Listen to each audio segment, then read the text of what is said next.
Por favor. Muita gente aqui já conhece a preletora do retiro, irmã Thalita, porque quem participa do culto da PIB Curitiba, não é? Está acostumado a ver a Thalita ministrando louvor lá.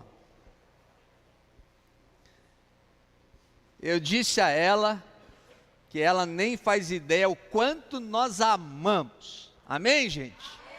Verdade, nós amamos de coração, porque a igreja onde ela está há tantos anos, a PIB Curitiba, é a nossa igreja irmã, não é? Nós temos uma ligação tão forte com a PIB de Curitiba, tanto na época do Pascoal, pastor Pascoal, quanto agora do pastor Michel.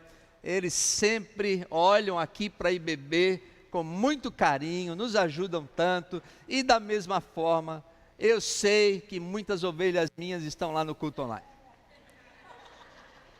Bendito seja o Senhor, viu? Deus use você em nome de Jesus, viu? E ela está acompanhada do seu esposo, não é? Marcelo. Qual é o nome dele, meninas?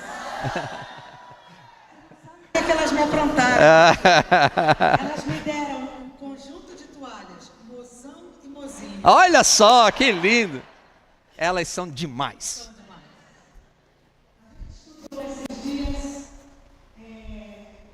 Obrigado. De Davi, Nabal e Abigail.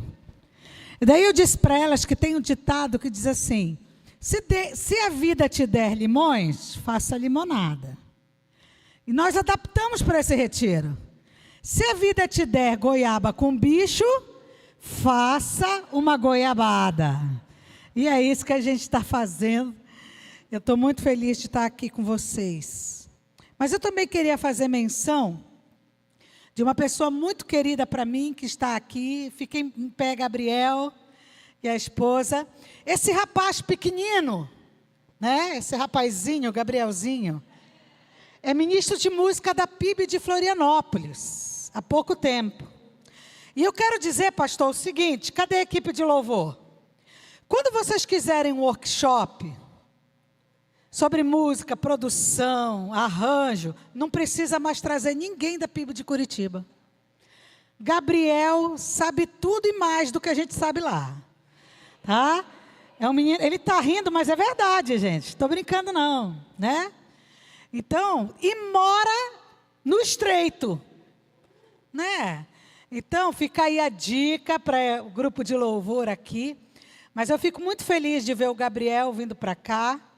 Ele sempre foi um menino que se destacou. Quando ele se tornou ministro de música e veio para cá, para Santa Catarina, a gente ficou muito feliz. Ficamos um pouco com inveja dele não ter ido para a PIB de Curitiba. Mas a gente fica feliz. Obrigada, viu, querido, por ter vindo aqui. Aleluia! Mulheres, vocês fizeram falta no culto das 5. Tá? Porque o culto tem mais volume vocal. Você não sentiu, pastor? Né? Do que a gente sentiu no culto das 5. Mas eu sei que nos outros cultos vocês se revezam. Então, todo culto sempre está com muita gente. Você sabia que você tem um pezinho na eternidade? Diz para o teu irmão aí. Vou falar outra coisa, gente, eu não sou pregadora, eu sou professora. Então, eu sempre interajo como se eu estivesse na minha sala de aula. Um pouco menos brava, né, Caleb? Sempre mais educada, mais legal do que com os meus alunos. Caleb é meu aluno lá da faculdade também. Mas eu quero pedir que você abra a sua Bíblia em 2 textos. Há alguns anos atrás, quando a gente usava só a Bíblia de papel, quando o pregador pedia para a gente abrir 2 textos, a gente colocava um dedo num texto e outro dedo no outro. Quem lembra dessa época? Né? Se ele pedisse um terceiro, a gente ainda colocava um terceiro dedo. Mas agora, talvez a grande maioria aqui use a Bíblia no celular ou no tablet. Então, a gente vai passear por 2 textos bíblicos hoje. Eu gostaria que você abrisse o Salmo 24. Eu tenho uma experiência muito grande com ministração de louvor. Eu comecei aos 15 anos ministrando louvor na minha igreja. Então, lá se vão 32 anos fazendo isso, né? Hoje, na minha igreja, eu dou graças a Deus porque eu participo principalmente formando novos dirigentes de louvor e dirigentes de culto, mas também ministro lá. Então, várias pessoas vieram falar, estou te vendo de verdade, sou eu mesma, né? Mas nessa minha caminhada, muito recentemente, eu me abri para conhecer um pessoal que não fez parte da minha formação, nem da minha amizade. Muito recentemente, a nossa igreja, com a visão de reino, começou a se relacionar com outras igrejas de outras denominações. E alguns meses atrás, eu participei de um evento com os principais dirigentes de louvor do Brasil. A minha igreja sediou, é por isso que eu estava lá. Mas tinha gente de todas essas igrejas aí que aparecem, famosas, que estão no Instagram. Eu confesso para vocês que eu sofri um pouco, porque em alguns aspectos, a teologia pentecostal e carismática é realmente muito diferente da nossa. Mas uma coisa me impressionou naqueles irmãos. Eles levam com muita seriedade a presença de Deus no culto. Eles geram uma expectativa espiritual em relação ao culto. Eles fazem jejum. Eles oram. Porque eles entendem que quando a igreja se reúne, há algo poderoso nesse ambiente. Eu vi é Jennifer que você falou? Você está aí, Jennifer? Eu vi que você veio no culto das 5 também com seu marido, e no momento de oração você veio. Quando você veio agora, na segunda vez, eu estava sentadinha ali e o Espírito Santo me falou uma coisa. Ele disse, a Jennifer está no lugar certo.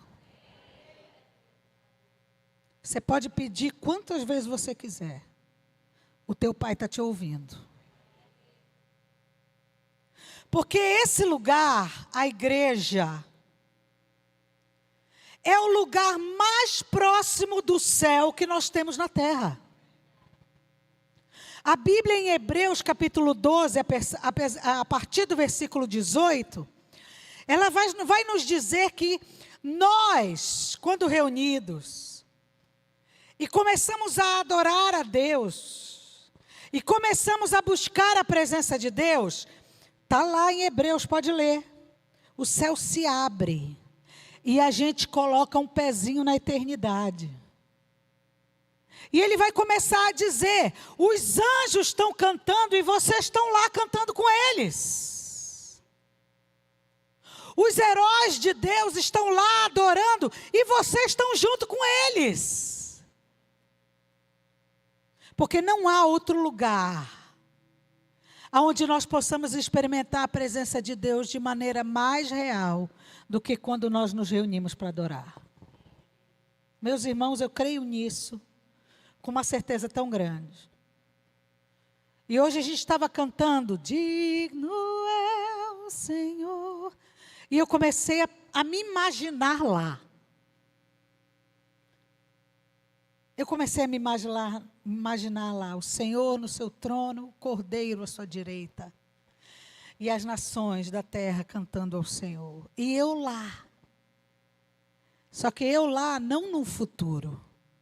Eu lá hoje. Porque eu já habito, eu já tenho um pezinho nesse lugar. Você crê nisso?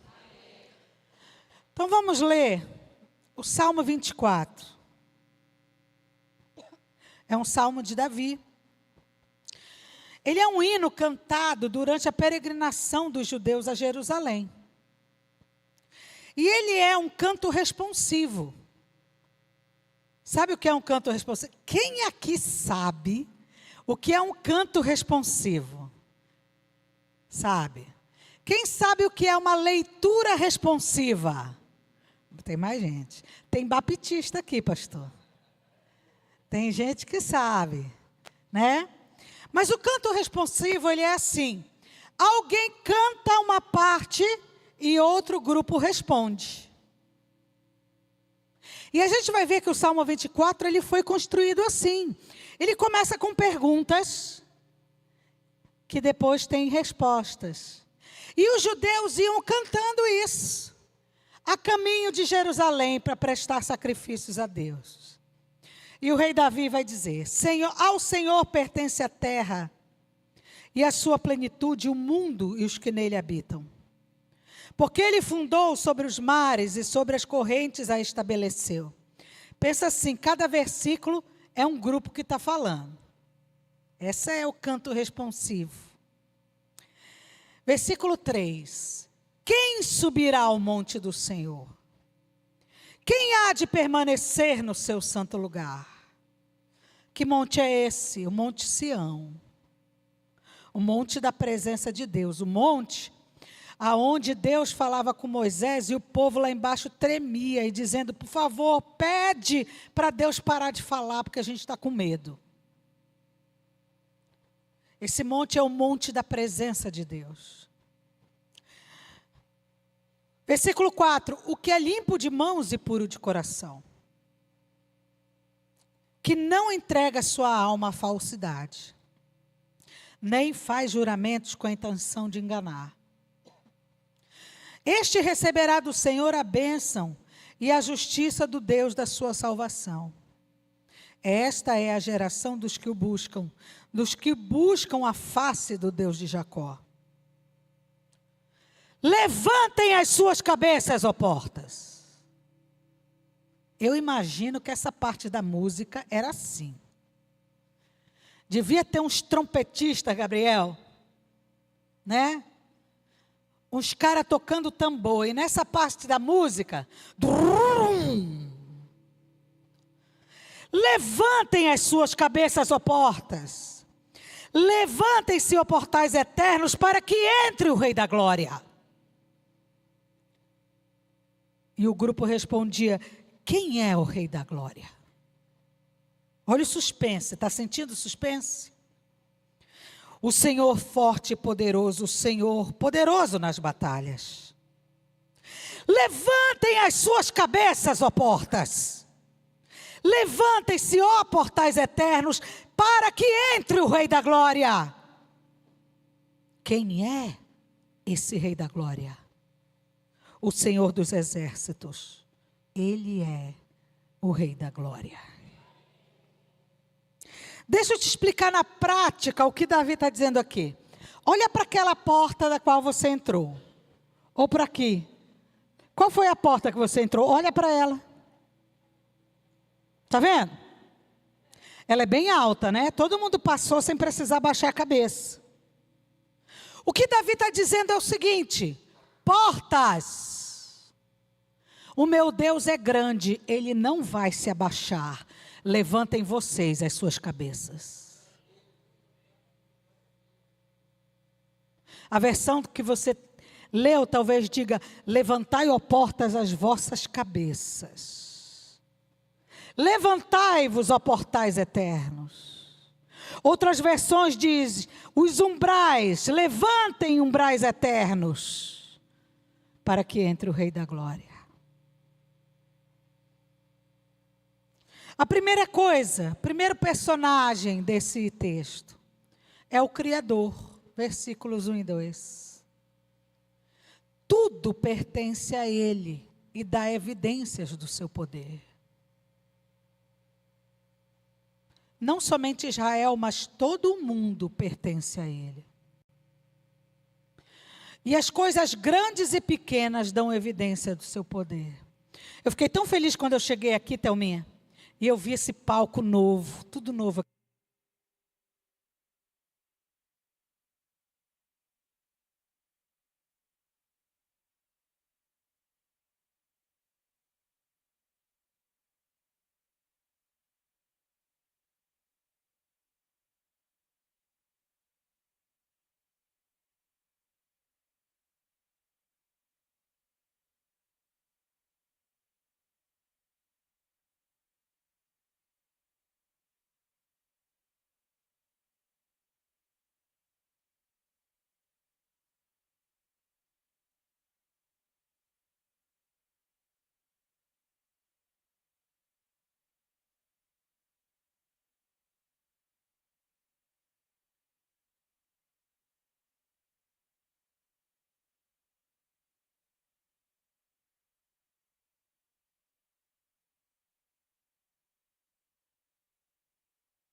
O nosso Deus é grande. Para Ele, só o melhor do que nós podemos fazer. Quando o pastor Jonas chega aqui, ele não me pediu isso, tá? Eu estou falando porque eu sinto no meu coração. Quando ele chegar para a igreja e dizer, meus irmãos, nós precisamos pintar esse prédio por fora. Estou dando um exemplo. Ou nós precisamos construir uma coisa, talvez você diga assim, para quê? Gastar dinheiro com isso. Teve um que disse isso, quando Jesus recebeu um banho de perfume. E a Bíblia diz que ele pensou isso porque era ladrão.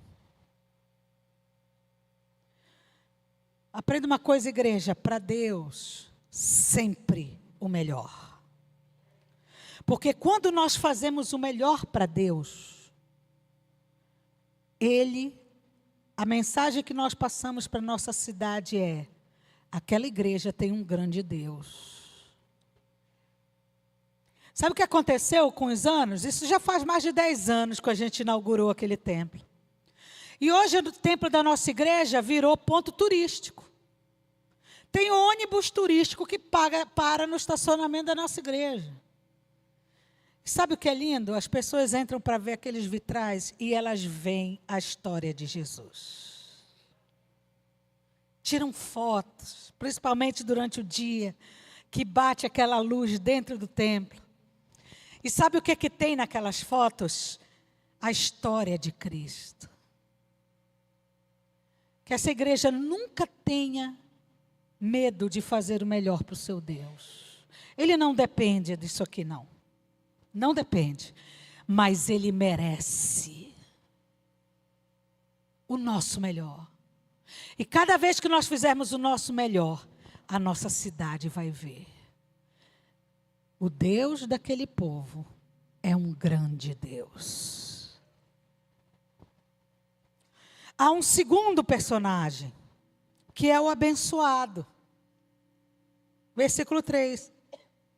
Quem subirá no monte do Senhor? O monte significa a presença do Senhor. Quem há de permanecer no seu santo lugar? Todos podemos estar na presença de Deus, tenho certeza. Você entrou nesse lugar, nós começamos a adorar o Senhor de todo o coração, e a presença de Deus se tornou real aqui no nosso meio. Nós choramos, nós falamos com Deus enquanto cantávamos.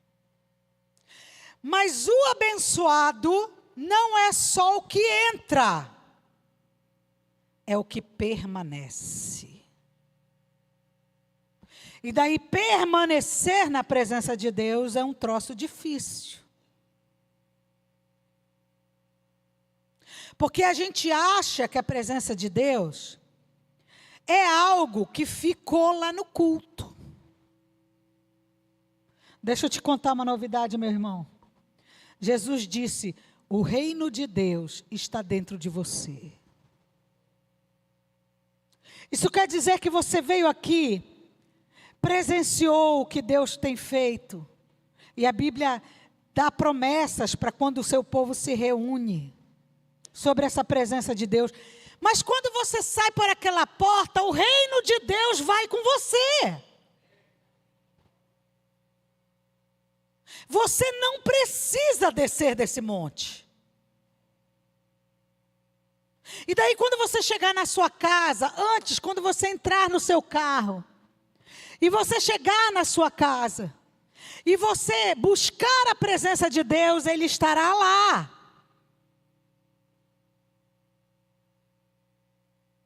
Porque você não quer apenas subir, você quer permanecer. Quantos aqui querem permanecer na presença de Deus? Esse é um segredo. O abençoado não é o que vai de culto em culto e sente a presença de Deus. O abençoado é aquele que permanece.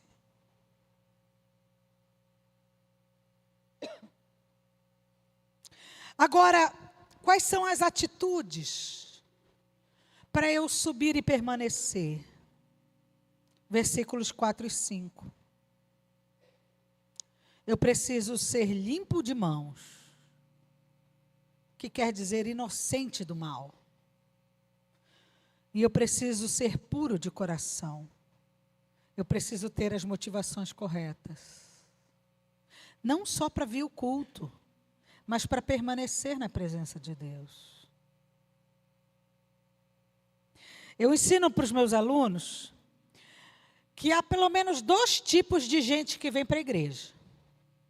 O que é um verdadeiro adorador e aquele que acha que é adorador. Tem um nome que a teologia dá para isso, que é complexo de espectador, mas não vai dar tempo de eu explicar tudo aqui. O verdadeiro adorador, ele não precisa de nada, porque ele entende que ele é a adoração.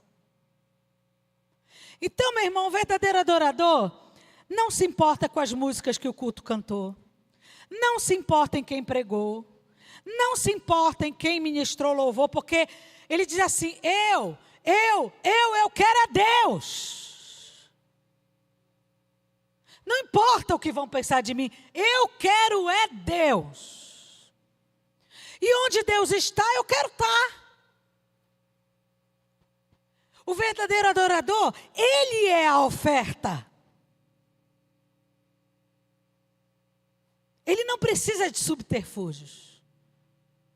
Ele não precisa de estímulos para os seus afetos. Os seus afetos estão em Deus. Ele está capturado pelo Senhor. E quando ele chega nesse lugar, ele já vem cheinho de Deus. E ele vem com as mãos cheias.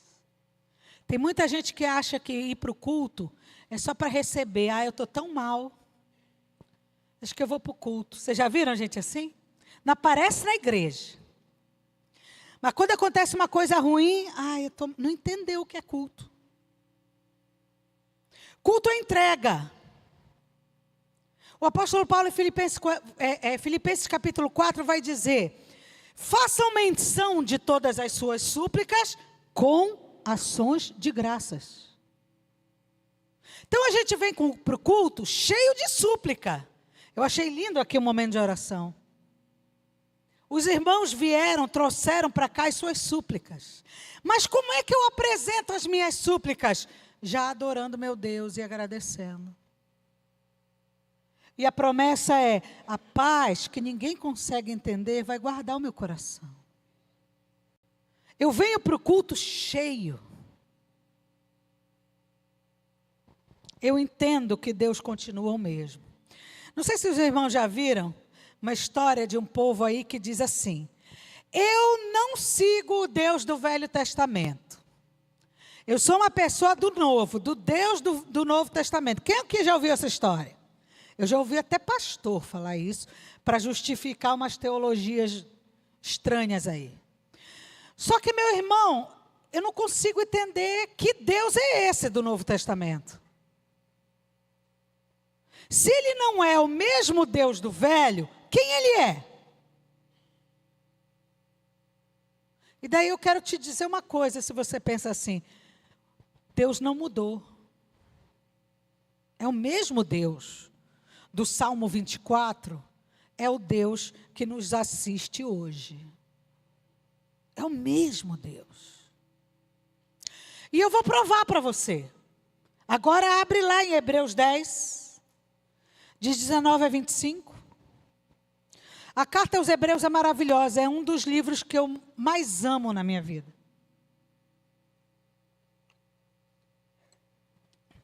E toda vez que eu leio de novo, eu aprendo novas coisas. O objetivo do escritor aos Hebreus era apresentar Cristo aos judeus.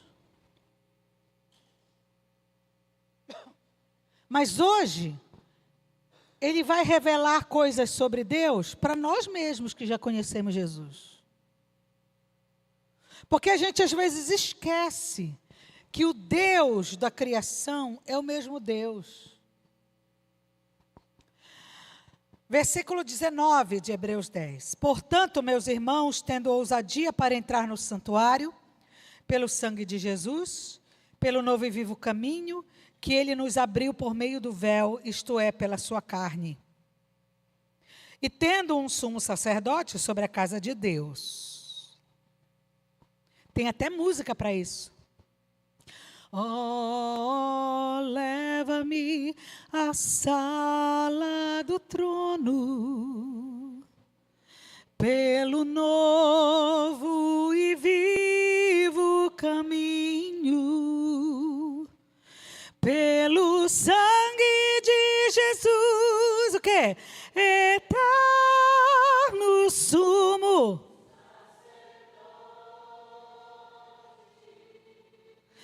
Oh, leva-me à sala do trono, para te adorar, Senhor. Oh, leva-me à sala do trono, para te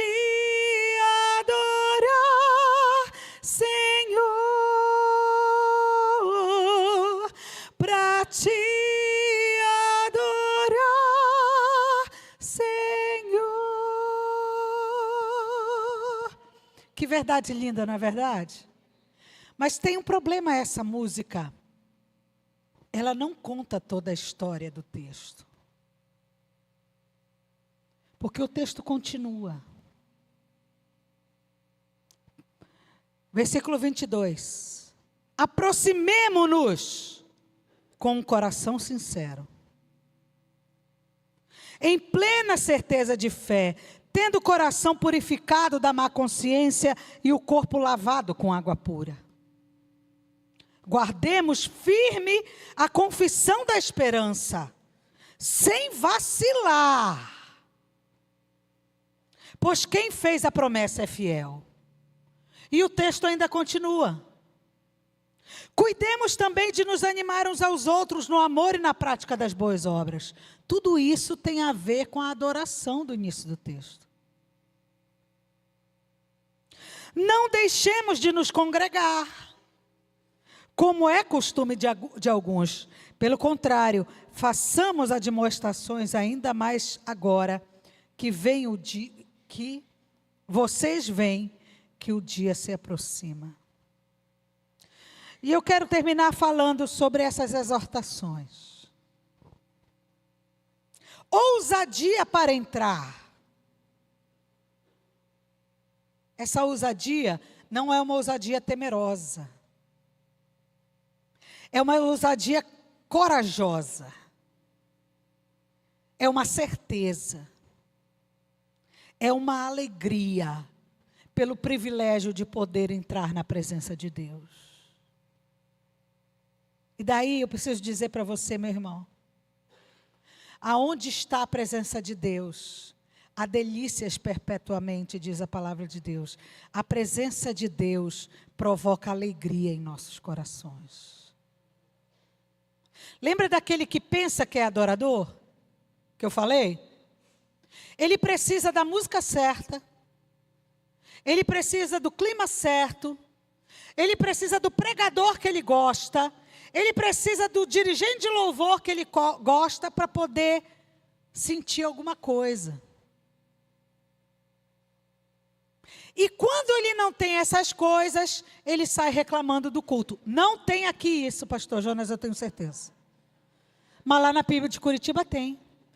Gente, o culto foi xoxo hoje, hein? Aquele dirigente de louvor. Ah, não, eu prefiro quando o pastor Jonas prega. Sabe, eu não sinto a presença de Deus quando o pastor Jonas não prega. Cuidado, meu irmão. Isso não é a certeza de fé que o escritor aos Hebreus nos instrui a ter. Eu entro na presença de Deus, no culto ou na minha casa, sabendo que eu vou ter um encontro com Ele. E isso me basta. As pessoas que Ele usar naquele dia, sejam as melhores ou não, vão ser instrumentos para o meu encontro com Ele. E você vai se encontrar com Ele, porque o seu coração é um coração verdadeiro. Acabou meu tempo. Primeira exortação. Aproximemo-nos, versículo 22. Como? Com um coração sincero, que quer dizer purificado, com intenções santas.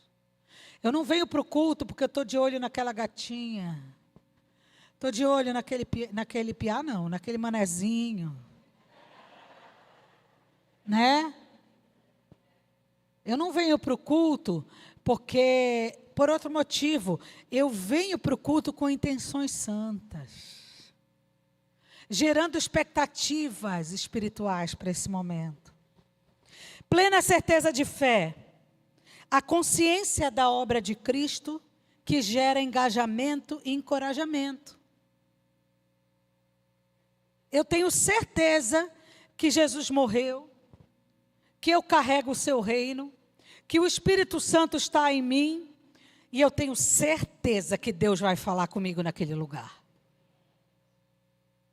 É plena certeza de fé, independente de quem esteja fazendo o que aqui. Deus vai falar comigo. Eu tenho plena certeza de fé. Eu não duvido. E o corpo lavado é o ápice da pureza.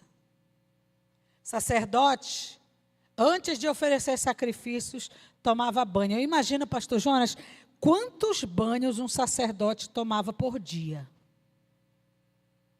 Porque ele não podia oferecer um sacrifício com as roupas sujas, com o sangue daquele outro animal. Esse é o sentido do que Hebreus está dizendo. Eu tenho que me purificar, eu tenho que lavar, me livrar dos meus pecados, me arrepender, porque é isso que agrada a Deus. Segunda exortação, guardemos firme. Versículo 23, abraçar de forma inabalável a palavra de Deus e as suas promessas. Eu creio nessa palavra. Hoje está tudo dando ruim. A luz pifou. Mas Deus está aqui, porque Ele prometeu. Eu conheço as suas promessas e eu vou experimentar a sua presença. Terceira exortação. Cuidemos, versículos 24 a 25. Os nossos relacionamentos com os outros também afetam a nossa adoração. E o texto vai nos instruir a amar, a servir, a ter comunhão, a prestar atenção com o outro. Por fim, se nós fizermos todas essas coisas, diz o versículo 7, a partir do 7 do 10, nós vamos experimentar a presença de Deus. Nós vamos presenciar o Senhor que não se curva, entrar nesse lugar e tocar os nossos corações. Porque Ele prometeu, gente. Não depende da música que a gente canta. Ele prometeu. Quando você vai para o seu pequeno grupo, Ele prometeu. Ele vai estar lá. E aquela pessoa que precisa de uma cura vai receber. Que precisa de uma resposta vai receber. Porque Ele prometeu. Não tem a ver comigo ou com os outros. Tem a ver com Ele. Nós somos, queridos, os guardiões dessa visão. Pais, vocês são os guardiões dessa visão. A maneira com que vocês encararem o culto, seus filhos vão encarar. Se você encarar como mais um culto, que dá trabalho, que é um peso, seus filhos vão encarar assim. Mas se você encarar como o grande privilégio espiritual de experimentar a presença de Deus com os meus irmãos, os seus filhos vão ser incendiados por essa paixão.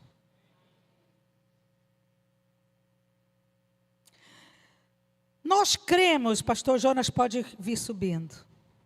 Nós realmente cremos que Deus está entre nós. Que as portas se ergueram e Ele entrou no meio de nós. Nós temos gerado uma santa expectativa. Eu fico imaginando os irmãos que vieram para o momento de oração. Eles já sabem que vai ter esse momento de oração. Eu fico imaginando, eu estou indo para o culto porque eu preciso daquele momento de oração. Eu preciso depositar diante de Deus o que está afligindo a minha alma. Isso é santa expectativa. Eu sei que Deus está naquele lugar. Eu sei que quando o pastor orar, Deus vai se mover. Eu sei que quando um irmão orar por mim, Deus estará escutando e agindo. Isso são expectativas espirituais. O que te move para estar aqui? São as expectativas espirituais que você tem? Ou é a obrigação de participar daquele culto da igreja? Porque eu sou líder. Vocês sabem o que é impressionante? Eu vou terminar com esse texto. Romanos capítulo 14. Perdão, 1 Coríntios capítulo 14. Um dos únicos textos de Paulo falando especificamente sobre culto. Ele vai corrigir várias coisas que a igreja de Corinto estava fazendo errado. Mas ele termina o texto dizendo uma coisa impressionante. Ele diz: se vocês fizerem essas coisas que eu estou instruindo, o não crente vai entrar e ele vai ser impactado pela presença de Deus no meio de vocês. Meu querido, traga o seu amigo para esse lugar. Porque se essa igreja vier para cá, gerando expectativas espirituais do que pode acontecer, Deus vai se derramar. E o não crente, mesmo sem entender nada, vai sair daqui dizendo: alguma coisa aconteceu naquele lugar.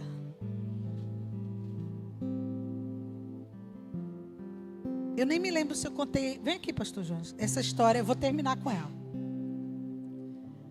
A história do meu sogro. Eu acho que eu contei para as mulheres. Não contei aqui. Meus sogros não são crentes. Meu marido é o único crente na família. E a gente mora todo mundo perto da igreja. Tanto nós como meus sogros.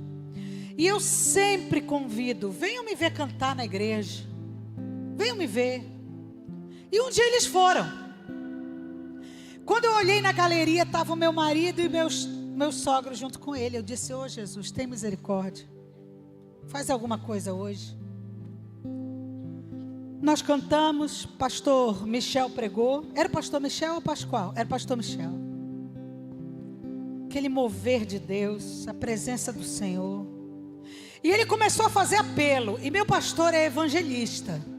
Quando ele faz apelo é um negócio impressionante. Eu acho que até crente se converte de novo. Ele prega meia hora e faz apelo de 1 hora. É exatamente isso. Já fez aqui? Então, vocês entenderam, meu pastor.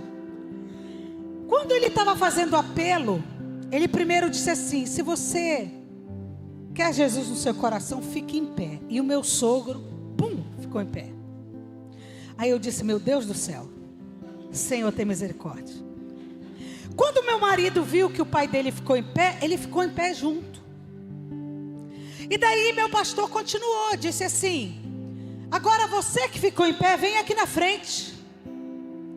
Meu marido chegou para o pai e disse: pai, você quer que eu vá lá na frente com você? Ele disse: não, eu estou bem aqui. Italianão. E meu marido respeitou. Quando acabou o culto, eu virei para o meu marido e disse assim: amor, a gente ia almoçar na casa deles. Vão na frente, porque a gente que trabalha no culto fecha a igreja. Vai na frente com eles. Muito bem, eu terminei o que eu tinha que fazer. Quando eu pisei na casa dos meus sogros, o meu sogro se levantou e disse: eu nunca mais vou na tua igreja. Aí eu disse: meu Deus do céu, o que aconteceu? Por que, seu Roberto? Alguém lhe tratou mal? Fizeram alguma coisa errada para o senhor? Ele disse: não, porque hoje eu quase me converti e eu sou católico e vou morrer católico. Gente, o meu sogro experimentou a presença de Deus. Deus vai fazer isso aqui, na igreja de Barreiros.